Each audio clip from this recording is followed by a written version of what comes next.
Senator Bernie Sanders has warned that the United States is facing a crisis, calling it an unprecedented moment where the country is seeing more oligarchy, authoritarianism, and kleptocracy. He urged his supporters to take action against these issues. In a recent interview and social media post, Sanders said that the US economy should benefit everyone, not just wealthy people like Elon Musk.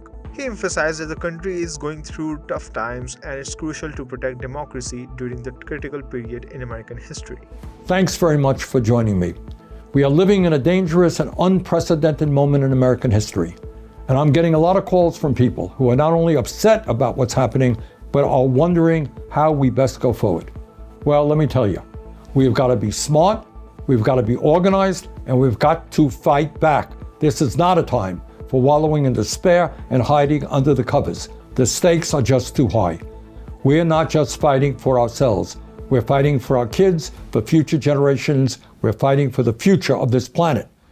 In the first 2 weeks of his presidency, Donald Trump defied the Constitution by ending birthright citizenship, fired government watchdogs, allowed drilling along our coastlines, pardoned violent insurrectionists, suspended all foreign aid, and tried to cut off virtually all federal funding. So, how do we go forward? First, to be effective, we've got to understand what, in fact, is happening around us right now. Second, we need a short-term strategy. What do we do tomorrow and the next day and the day after that? Third, we need a long-term strategy. How do we build a movement that gains political power? Here is, in my view, a brief overview as to what is happening under Trump. Most importantly, the move toward oligarchy in our country, government run by the rich and the powerful, is proceeding rapidly. And it's not being done secretly. A little over a week ago, Donald Trump was inaugurated for his second term. Standing right behind him were the three richest men in the world, Elon Musk, Jeff Bezos, and Mark Zuckerberg.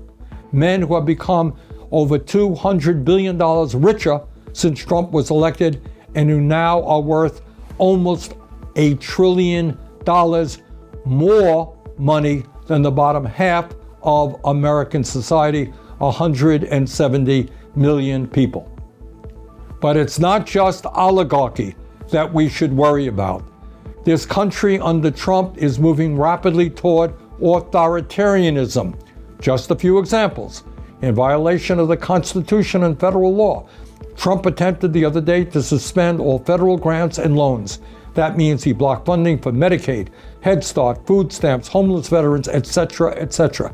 Tens of millions of Americans, some of the most vulnerable people in our country, were impacted by that decision. Fortunately, Americans all across the country stood up in outrage and said no, no. And with the help of the courts, much, but not all of that freeze in funding was rescinded. You may have noticed that Trump is intimidating the media with lawsuits against ABC, CBS, Meta, and the Des Moines Register. If Trump does not like what media reports, he is threatening them with lawsuits, undermining the First Amendment. That is a direct movement toward authoritarianism. Now, that's a very broad overview of where we are today. In terms of short-term strategy, we've got to mobilize as strongly as we can against Trump's dangerous proposals. And let me just say this, importantly. Yes, the Republicans control the House and the Senate, but do not forget their majorities are small. In the House, a body of 435 members, they have a 4-vote majority. That is a razor-thin margin, and their legislation can be defeated. There are a number of Republicans out there who won in Democratic districts by small margin. So let me tell you, these guys do respond to phone calls and emails. So if there's a piece of legislation you disagree with, get on the phone and call the Capitol switchboard at 202-224-2131. And what is some of that legislation that we should be concerned about? Republicans right now are working on what's called a budget reconciliation bill, the most important element which would be a massive tax break for the wealthy to be paid for by large cuts in Medicaid and other programs that working families and low-income people desperately need. At a time of unprecedented income and wealth inequality, when so many of our people are struggling to put food on the table, we must not savage programs for working families to provide huge tax breaks for billionaires. We must vigorously oppose Trump's efforts at mass deportation. Yes, we must strengthen our borders. Yes, we should deport people who have been convicted of serious crimes. But no, we cannot destroy families who have lived and worked in this country peacefully for decades. Not only is Trump's mass deportation program immoral, it will have a severely negative impact on our economy. As all of you know, we are seeing extreme weather disturbances and devastation in our country and all over the world related to climate change. Think about LA, think about North Carolina. We must vigorously oppose this absurd drill, baby, drill doctrine, which will only make an incredibly dangerous climate situation even worse. And those are just a few of the issues that are coming down the pike. But we cannot just play defense. We have got to be on the offense.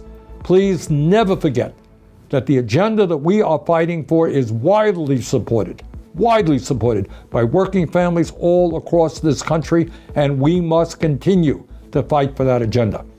The American people do not want cuts to Medicaid and the privatization of Medicare. They understand that health care is a human right, not a privilege. We must continue the struggle for Medicare for all so that every American has the health care that he or she needs. That's not a radical idea. That's what Americans want. Federal minimum wage of $7.25 an hour is a starvation wage. We must raise that minimum wage to a living wage, at least $17 an hour. If you work 40 hours a week in America, you should not be living in poverty.